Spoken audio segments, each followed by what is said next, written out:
Hi, this is Rabbi Chaim Coffman. Welcome to our 161st installment of the Torah portion of the week. We are holding by Parshas Shemos, the beginning of the book of Exodus.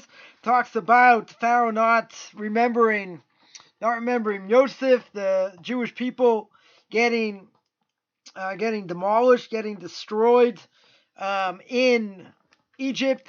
They have heavy work to do, etc. The total enslavement. We got the birth of Moshe. Fact that Moshe goes down to Midian and he marries daughter of Yisro. Quite a bit to talk about here. Names of God, Moshe's doubts, God's reassurance. A lot of different things to talk about. But one thing a little bit perplexing. If you look at Book of Exodus chapter 24, what happens? It says it's on the way in the lodging. Hashem encountered him, sought to kill Moshe Rabbeinu. So Zipporah took a sharp stone, cut off the foreskin of her son, touched it to his feet, and she said, "You caused my bridegroom's bloodshed." So he released him. And he said the bridegroom's bloodshed was because of circumcision. Again, the chapter 4, verse 24 to 26. Now, what's going on? Moshe Rabbeinu goes with Zipporah, and he goes back to Egypt, right? He's going back to Egypt, and he stops at the inn. And seemingly, God wants him killed. The Gemara says he gets swallowed up. He gets swallowed up by an angel. And Zipporah realizes that's because they haven't done bris milah. So she takes out a flint rock and does bris milah. Does circumcision on her son, and says, she says that you caused my bridegroom's bloodshed. Pretty harsh over here. So Rashi says, quotes from the Gemara Nedarim, that says Moshe Rabbeinu was busy with the inn. He had an obligation to model his son, to circumcise his son. So what's he doing being busy with the inn? How can he be busy, checking out the quarters and getting everything ready? It's a little bit hard to understand because how in the world is he worried about the inn? I mean, who cares? First thing he's got to do is model his son. He's got to circumcise his son. So it says, Moriva Rebbe, Arav going to Moshe Rabbeinu, this should be well. Brings down in Chochmah V'das, and he says, I came to explain like this. He wasn't just dilly-dallying in the inn. He was preparing the Suda. He was getting the meal ready for the bris milah, for the circumcision. Right? You have a special meal. Right? You have a special meal after the circumcision. So he was preparing. Even so, he got punished. I mean, you have to understand the magnitude over here. God chooses Moshe to take out the Jewish people. Moshe understands he's the chosen one to do it.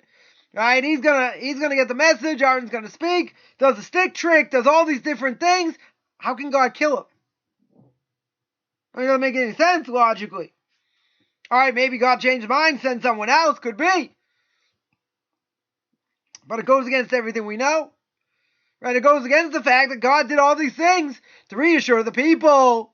Moshe is going to be the leader. God gives a stamp of approval on him and all that. How could he kill him? Right? Very hard to understand. So over here, my Rebbe says that you got to be careful. You got to be careful and do, the bris milah was done on the 8th day. Try and do it as early as possible. So, you don't push it off because you're busy with the meal. Right? You got to take care of that ahead of time. So Rebbe says that this gives you a heads up that sometimes the boil, the one who's going to do the circumcision, maybe comes late, it gets close to Shkia, gets close to sundown, etc. And sometimes things can get delayed.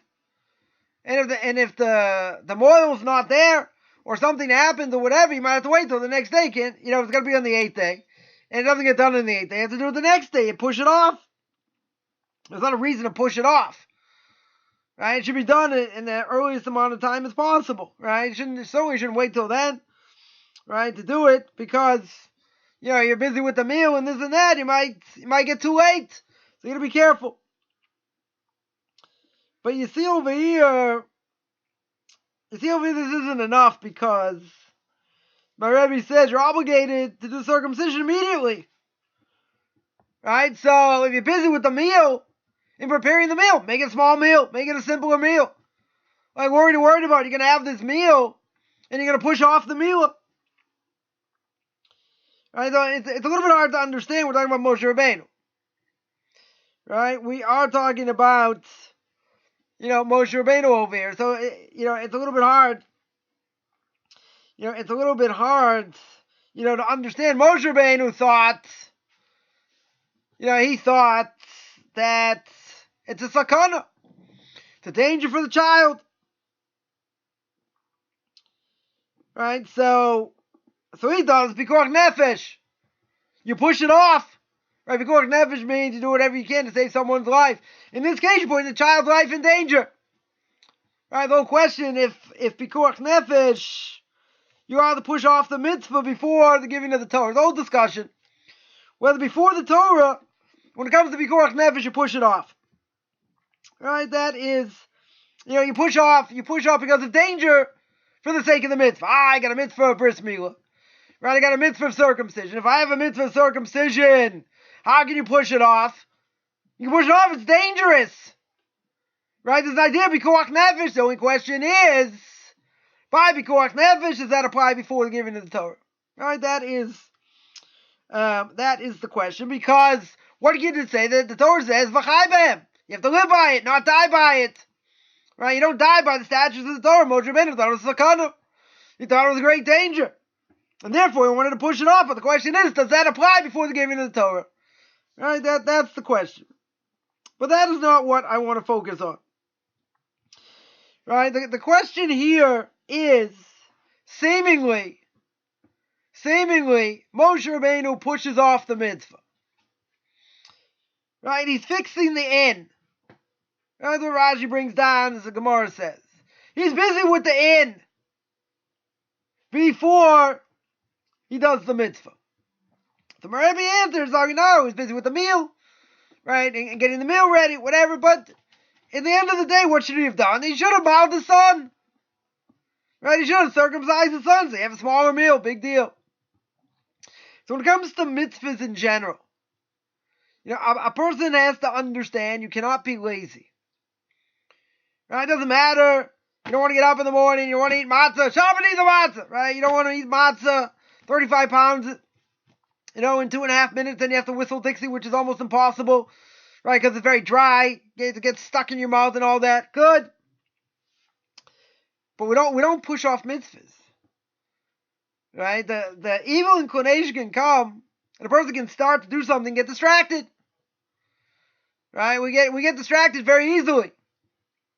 But when you do the mitzvah, do it. Don't push it off. It's brought down that a person who starts a mitzvah doesn't finish it, buries his wife and kids. That is very harsh. Because what essentially are you saying?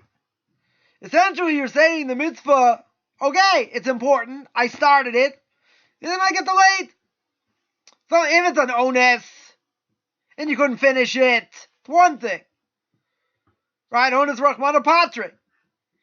Person's under onus. The Torah says you're exempt. But at the end of the day, you got to be, in this aspect, you got to be very vigilant. You begin to start a mitzvah, finish it. Don't get distracted. Right? You're eating a meal. Say, I got to run out the door, got to go somewhere. Stop. Make the after blessing. Go out. Don't get so, brain fried or frazzled or whatever, you forget what you're doing. Torah doesn't want you to forget what you're doing. Right? So if you're in the middle of doing something or you start to do something, again, unless it's total onus, then you have to finish. You can't, what that is saying is this mitzvah is not that important. Now again, we all get distracted. Right? There are many things that can distract a person. Someone comes in the door, phone rings, whatever. Different things that can certainly get us distracted. Even if that's true, you're in the middle of doing a mitzvah. You started a mitzvah. Do not get distracted. You're not allowed to get distracted. You got to be very vigilant. You got to be very strong. Because essentially what you're saying is, God, you're not that important. God, I'll get back to it. What do you mean you're going to get back to it? You got to follow through. You start something, finish it. Right? If you're in the middle, you got to finish. You cannot just push it aside. Because when a person does that, they show it's not that important. For instance, you ask somebody, most people know if you ask them, how much money you have in your pocket?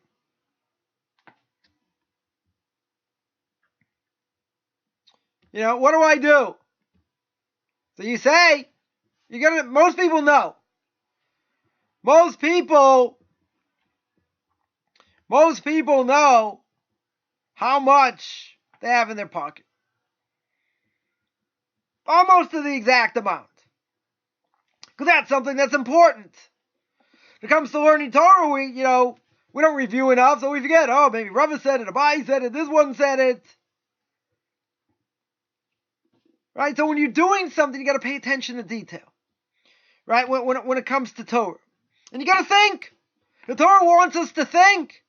Torah doesn't want you to say, sponge off someone else, go to Rabbi Dr. Google. Right? You got to think. So, in our actions, it's not just we have to put our best foot forward. In our actions, we have to follow through. It's not there's an idea that if I think about doing it and doing the right thing, okay, I can get credit even if I didn't do it. But if I started to do it, I don't get credit if I finished it. If I didn't finish it, you get knocked upside the head. And you should be. Because you might have had the greatest intention. You might have had the greatest ideas why, what you were going to do and how you were going to do it. But it doesn't matter. You didn't do it. You didn't follow through. You were not consistent. So anytime you're eating and you're finished, don't dilly-dally, make the after blessing. Right? One practical thing we can take from this. Make the after blessing so you don't get stuck, so you don't forget. And make it the place where you ate. Don't just wander around. This is, you might say, well, okay, got distracted, this, that. But when it comes to mitzvahs, unlike anything else, I have to be prepared all the time. What am I doing? What are my goals? Where do I have to be?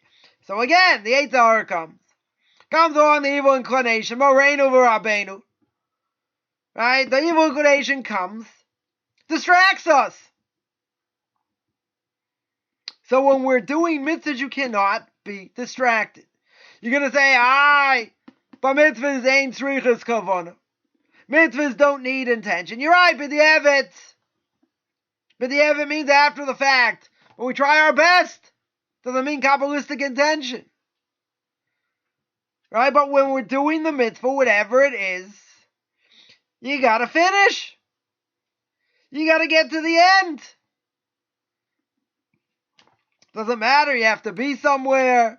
Someone's pushing you, this, that, you gotta do what you need to do. By Moshe Rabbeinu, this whole story makes no sense. He's the savior of the Jewish people. God's going to kill him? Because he delayed a little bit? Okay, everyone at their level. When it comes to conversion, there's also a valid point. Because the Talmud says, A convert who could convert and they don't, doesn't mean they're under onus, doesn't mean they can't move, right? Or whatever the case is. If they delay because they're lazy, not because the basin doesn't think them ready, not because they don't live in a community, they push it off. And God thinks they shouldn't have pushed it off. They should have finished. Why did they delay? So again, you're going to tell me, what if it's because, I don't know, some family member? What if it's any number of reasons? They all could be viable. But at the end of the day, God can say you should have finished.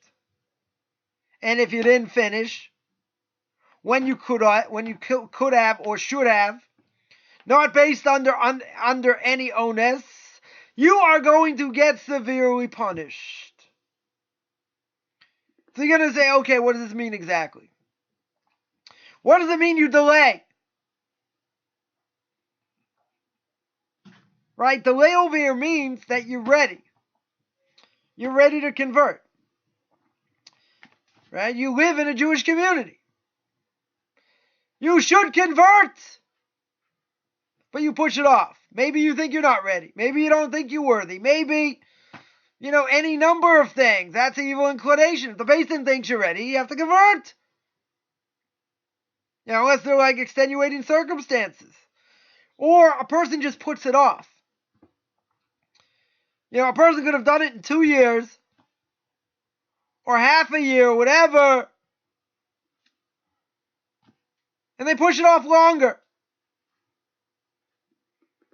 And if the reason doesn't stick, and the reason isn't valid, why are you pushing it off? I want to learn more before I convert. I want to do this before I convert. Right? If you're going to put yourself in the process, you got to follow through. And if you don't follow through, again, it's your own fault. No other problem. It's your own fault. If it's your own fault, the Talmud says you are going to pay a serious price. Because if the whole goal of conversion is to be brought under Kanfei HaShechina, under God's wings, what are you delaying for? A person can say, well, I have kids in the house don't want to convert. It's going to be the basin won't allow you to convert. You have to ask them. Because you can't have them doing one thing, you doing something else, if they're older or whatever. But if a person uses an excuse without getting validation for it, could be, in God's eyes, you pushed it off.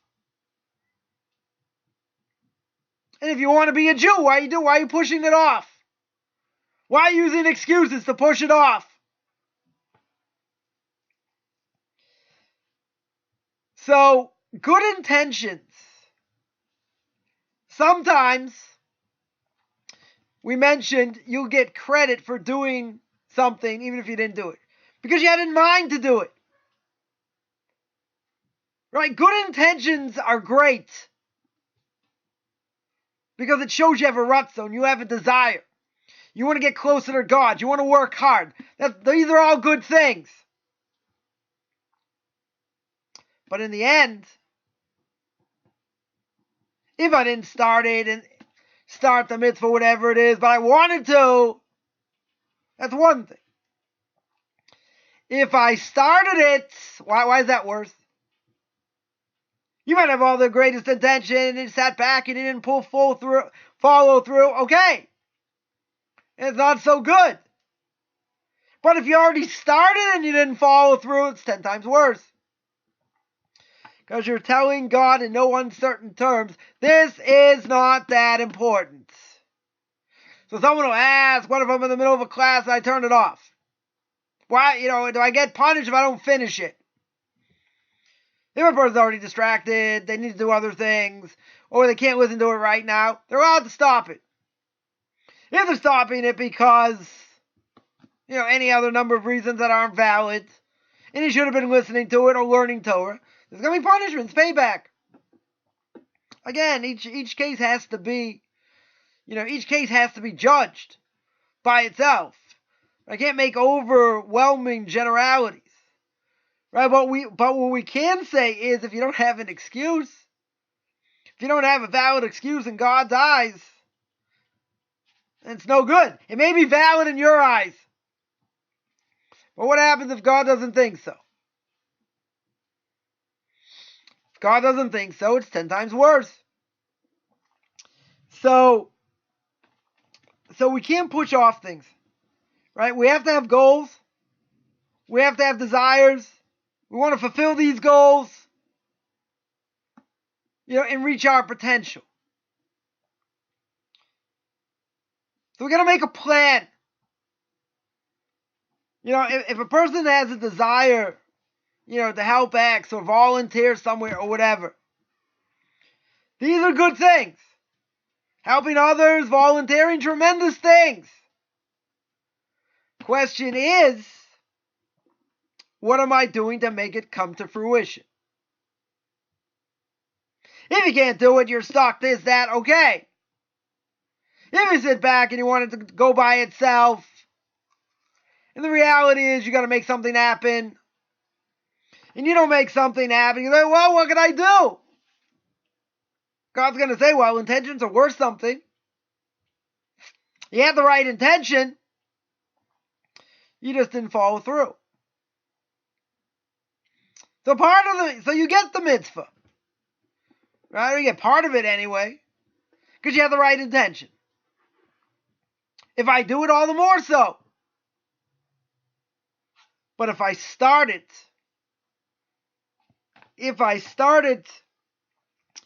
and I don't finish, this is telling God you're not that important. This is saying mitzvah observance is not that important. It's not that important. Because you push it off because whatever reason. You get distracted. The evil inclination, you have to understand, doesn't want you to do mitzvahs. Wants you to struggle. Wants you to go through difficulty. So the little that we do in this world, we have to be so everly strong.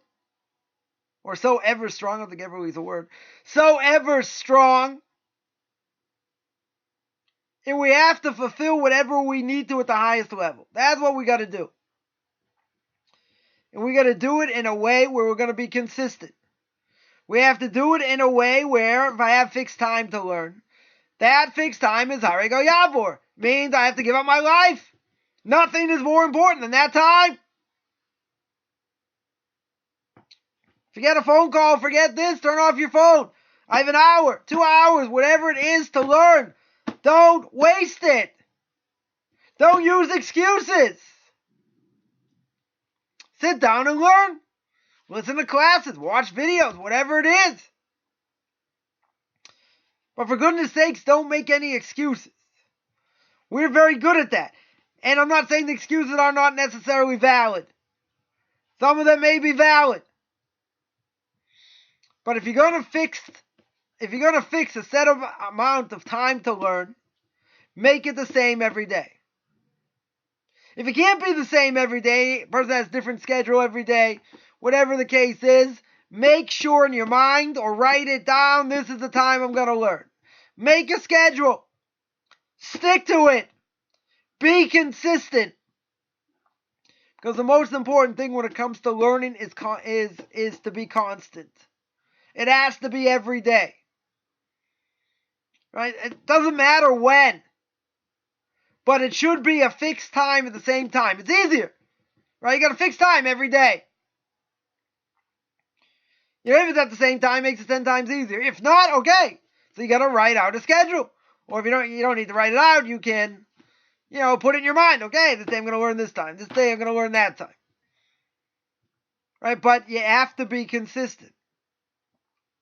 Doesn't matter how long the time period is. Even if it's 10 minutes. Even if it's 15 minutes. Whatever it is. I have this chunk of time to learn. Right? This is what I'm going to do. Someone last week tuned into a class of mine. They're in the middle of work, had a break. Saw it on Facebook and watched it during the break. That's when they fixed their time to learn. Maybe they had other times to learn. Right? But they use that time for that. So the one thing we want to be in this world, even if it seems a little bit monotonous, right? We have to show 100% that we're going to do things on a regular basis. And that we're going to be consistent. If a person, is trying to learn this and learn that and learn the other thing and they're in 10 different places at once, that's bad. Person has to be focused. You can learn a little bit of this, a little bit of that. 20 minutes here, 10 minutes here, it depends. The hierarchy of things. Certainly different between men and women. A guy should learn Gemara. That should be the essence of his learning. If you don't know how to learn, you got to learn with someone. Right? You get someone to teach you. But that's the essence, knowing how to learn. Right? You got to learn halacha. You have to learn Jewish law.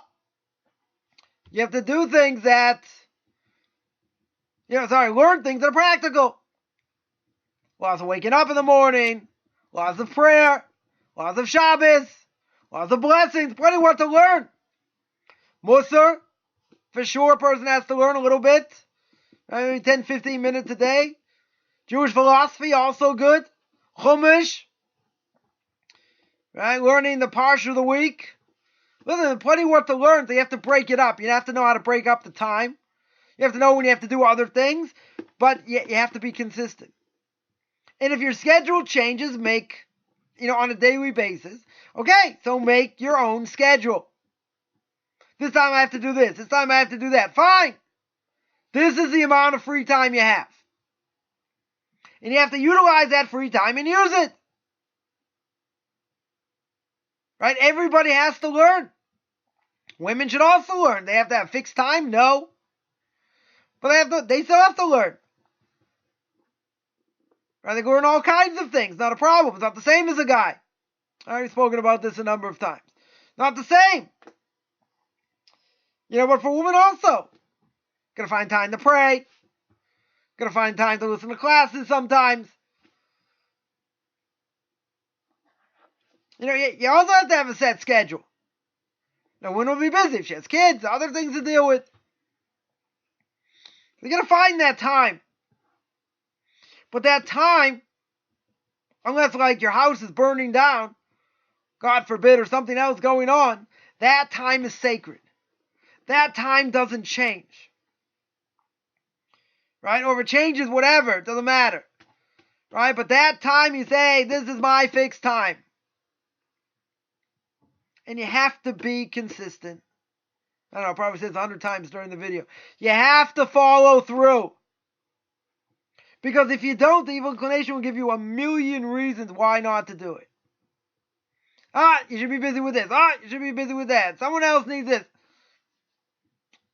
There are a lot of things that may be valid that may take away a person from doing things. Right? From doing mitzvahs and being consistent. True. But most of it is the work of the evil inclination. Because the evil inclination wants to jar you. The evil inclination wants to push you around. Wants to make things almost impossible. Wants to stomp you into the ground to see what you're going to do. That's its job. Does a very good job. But in the end, we got to do what we need to do. We got to do mitzvahs. We got to pray. We got to learn. We got to put things into practice. We have to make it real. We have to be the real deal. Because what happens if you're not? What happens if you're lax? What happens if you say, I already made a video on this. What happens if you say, I just want to go in my hammock nice and warm out? I mean, most places it's cold now. Right, but nice and warm out. I want to sip my pina colada. I want to take a break. I want to chill. As if you don't have an obligation to learn to do other things. Maybe that's good. The problem is, we have to learn how to change our mindset. You say, what about exercise? Exercise is also good. You got to keep the body healthy. True. So when can I find time for that? Again, make a schedule. 20 minutes, half an hour, exercise. twice a week, 3 times a week, whatever. Find the time and stick to it. Right? And exercise like anything else.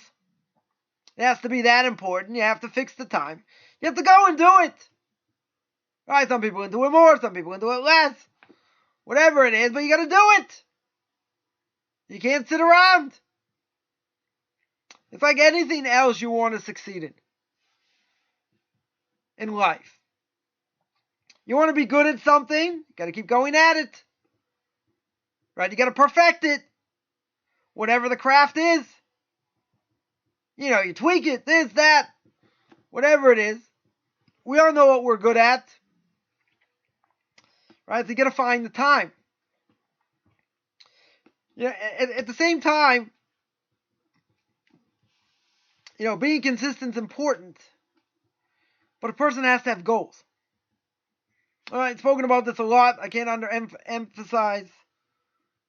If a person's going to learn, even if you have a limited amount of time, right, however you're going to break it up, you also want to finish things. It's also important. You learn Musar. Take 10 minutes a day. 15 minutes a day.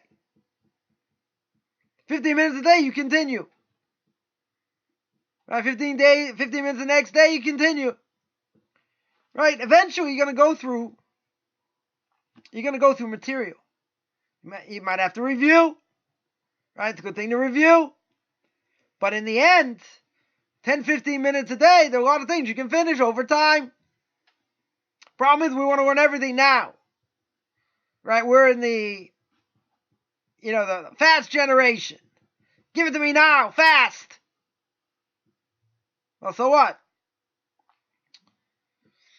Can't go so fast you don't understand anything. You got to take it step by step.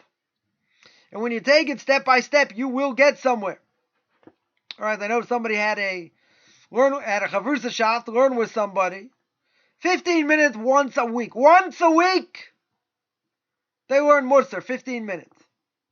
You can say, how much can you accomplish in 15 minutes? So over the years, they went through classic works of Musar, of ethics. You got to look at the bigger picture. A little bit today, a little bit tomorrow, a little bit the next day. You're going to get somewhere eventually. It's going to take time. Right? Rome wasn't built in a day. But it has to be something so important. And it has to be something that you're willing to do on a regular basis. That's the only way. Mitzvah observance, we could do by rote, which is akin to spiritual death. You just do it because you did it yesterday, the day before, this, that. You have to have a fire, a brand. It has to be lit underneath you. That you want to be great, you want to be better, you want to learn. Because that's the only way you get anywhere. You got to be fired up. You got to want it more than anything else. And if it's something you want more than anything else, as King Solomon says in Proverbs, you got to search it out like silver and gold. You got to be like Bill Gates. What he is to money, what we are to mitzvah observance and learning Torah. He wants to be the best and have the most money and all this and all that. And he's willing to work 18 hours a day to do it. Drive himself crazy to let no one else get above him. So why shouldn't we be that in Torah observance? Not as a competition. But we want to be the best we can be. But you have to make a plan. You have to want it more than anything else. And it's not about brain capacity. It's not about having a 250 IQ. A person can have 100 IQ, 120 IQ. But you have to be persistent. That's, the people have been making these siyum hashasas all over the place. You learn a daf a day, 2 pages a day. You can finish the entire Talmud in 7.5 years. 7.5 years, the only thing you think about, day in and day out. You're tired, you're not tired, whatever the case is. It's a fast day, it's Chol Moed, it's intermediate days of a holiday. Doesn't matter. You got to get that daf done. Right? You got to keep pace, because if you get behind, it's over. Right? Anyone who finished Shas, went through the cycle in every day, 7.5 years, you'll say it's a grind. Okay, sometimes easier, sometimes harder, this, that. But how do they get through it? I mean, their families help, their wives help.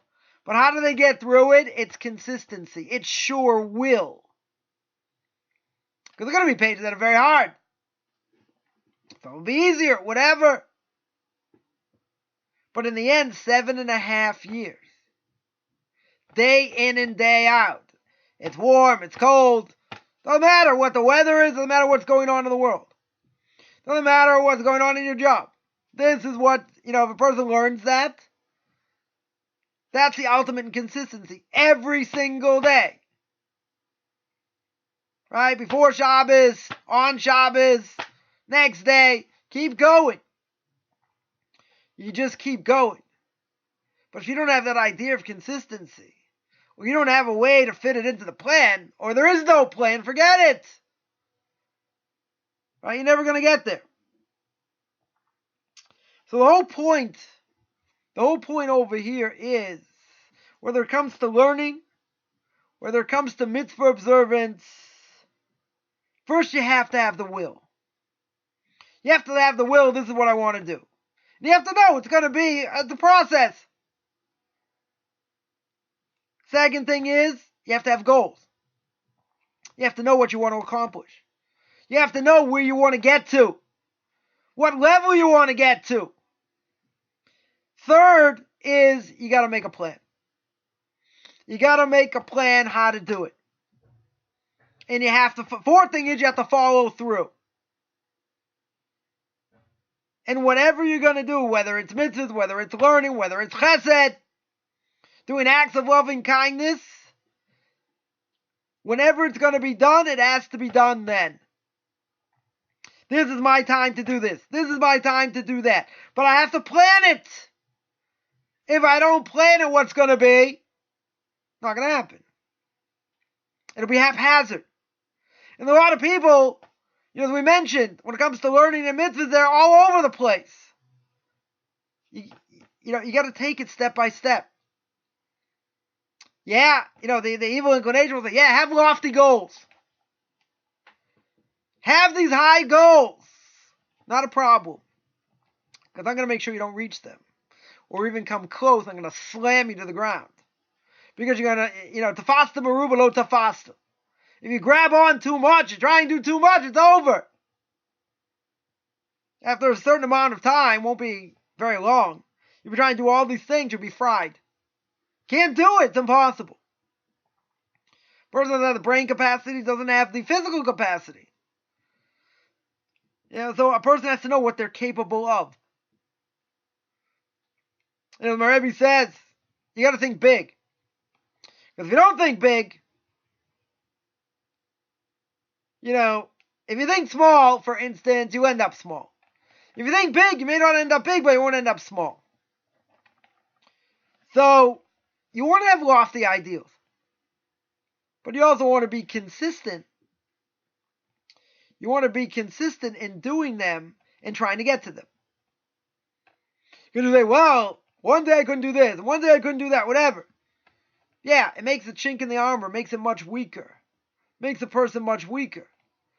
So what a person has to do is you have to have tremendous resolve. You have to have tremendous strength. And you have to fight like this is the fight of your life. And nothing is going to get in the way. Because at the end of the day, I have to put my best foot forward. Sometimes you'll succeed, sometimes you'll fail. But you got to jump in. You got to want it more than gold or silver. The person, you have to show it. It doesn't matter how much time a person has or what a person does. If it's a guy, you got to pray 3 times a day. You got to find the time.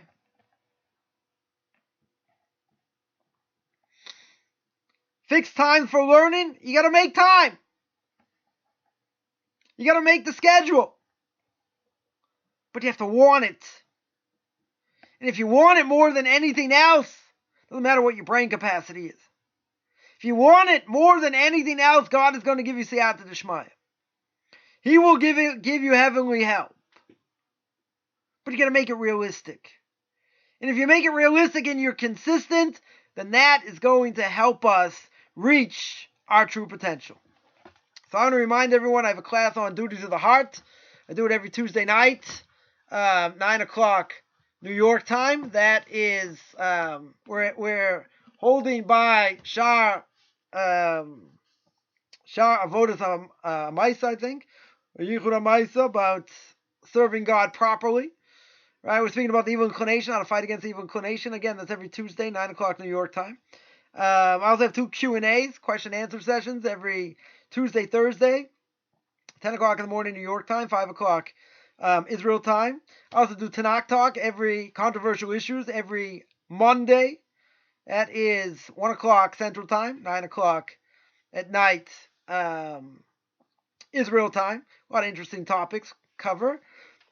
Wednesday, 8 o'clock Israel time, 1 o'clock Eastern time. We also are doing Pirkei Avos, right? Pirkei Avos for Noah, but really for anybody. All right, go through Ethics of Our Fathers. I also have conversion classes as well. So anyone interested in any of that, you can find me on Facebook, Beyond Orthodox Conversion Judaism. You can send me an email, Rabbi Chaim Coffman at gmail.com, RABBICHAIMCOFFMAN at gmail.com. Wishing everyone a great Shabbos.